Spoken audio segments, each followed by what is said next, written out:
All right, guys, it's April 13th, or sorry, May 13th still, and the camp is up that way. And so we had been walking up the road farther that direction, turned around and came back this way. And as we're walking, right about here on the ground, right up here, was all kind of lit up like it is now, but it's because of the full moon that was rising. But we had looked right off over here, and about where Wayne's at, behind that little tree, somebody was standing right behind it, and the head was, it was head and shoulders above that tree. And we sat and we stared at him. And Chris, go ahead and kind of dart across. I watched it stand here and then leave and just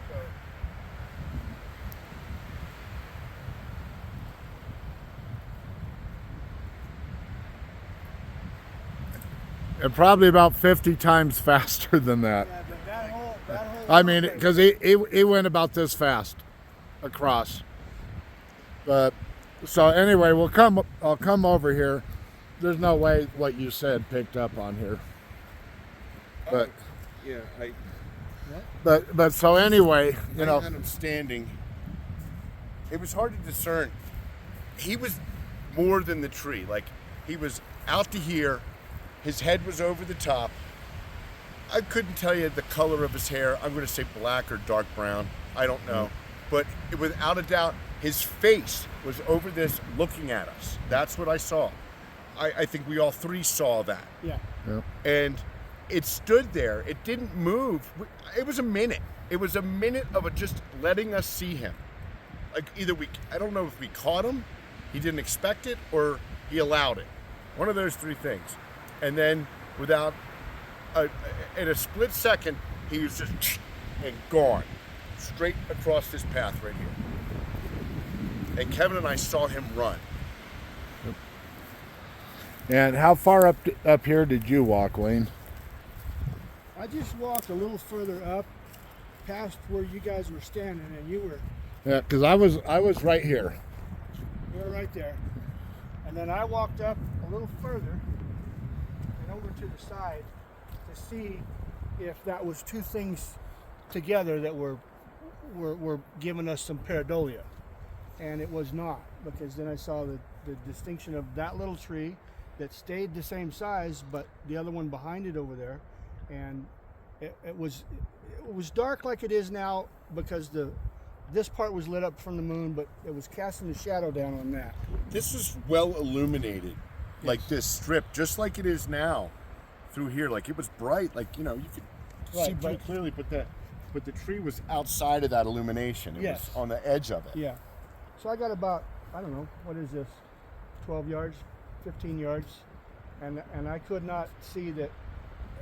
It looked a little different at that point because I wasn't looking at him. I was kind of got a side view with the tree behind it, and that's when I was doing that is when you said it took off. My eyes are darting all over the place looking for other stuff, and I missed it. So I will say that even that little pine obscured him in the shadow enough so that, like, if the moon hadn't lit this strip up right here, we would have walked right past him. I don't think we would have seen it. It was just enough illumination to depict him standing behind that little pine tree. It wasn't I really don't believe if it had been a new moon or a darker evening, we'd have just kept strolling.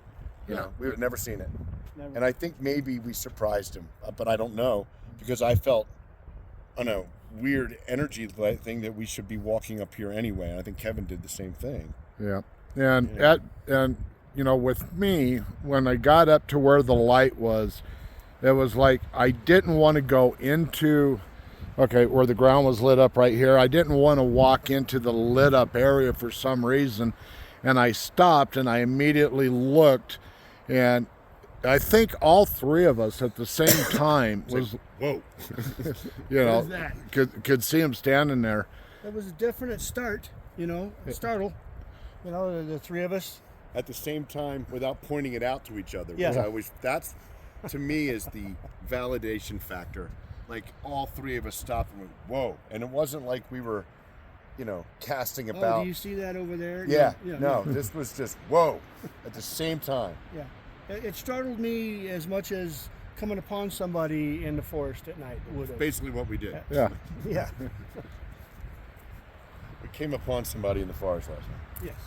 Imagine that. And then the walk back, Yeah. where they were literally, I counted, I felt there was at least 5 of them. I saw 5 different sets of eyes as I turned around walking back.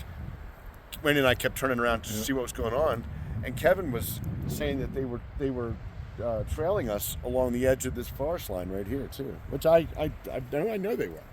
They walked us right back to camp.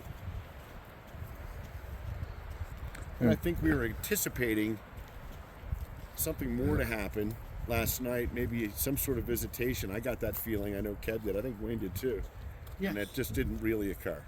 But that doesn't mean anything, because we could have just misinterpreted that, which is easy to do. No. Yeah. All right, guys. So that's that experience on location. Make of it what you will, but that's what it was. As always, we love each and every one of you. Thank you for tuning in and listening. Be good to yourselves. Be good to those around you. Pay close attention to your surroundings and stay safe. Peace out.